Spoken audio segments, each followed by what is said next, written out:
sa kanilang first ever Kagu Festival sa Pamplona, Cagayan. Angat na angat ang sarap ng malalaking clam shells.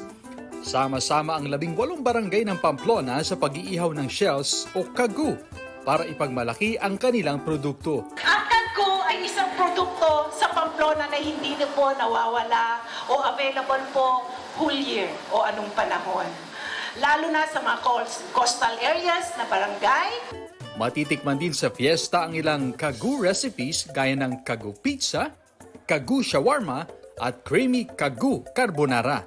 Para mas makilala pa ang produkto, layunin ng LGU na paramihin pa ang kanilang Kagu sanctuaries at pag-develop ng iba pang recipes nito.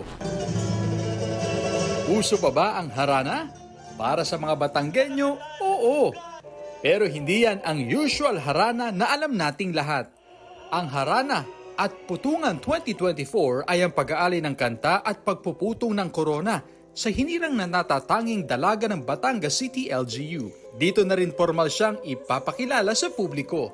Ngayong 2024, si Priscilla Ashley Alcaraz Diaz ang napiling dalaga. Our homage to the Miss Foundation Day this year, si Miss Ashley Diaz, who is a Batangueña, and we feel that we selected her because she embodies the values that Batangueña must have.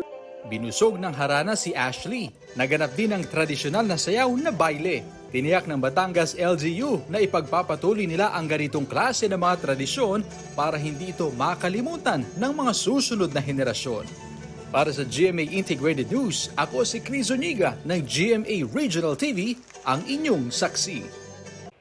Mga kapuso, sama-sama tayong maging saksi. Mag-subscribe sa GMA Integrated News sa YouTube at para sa mga kapuso abroad, samahan niyo kami sa GMA Pinoy TV at sa www.gmanews.tv.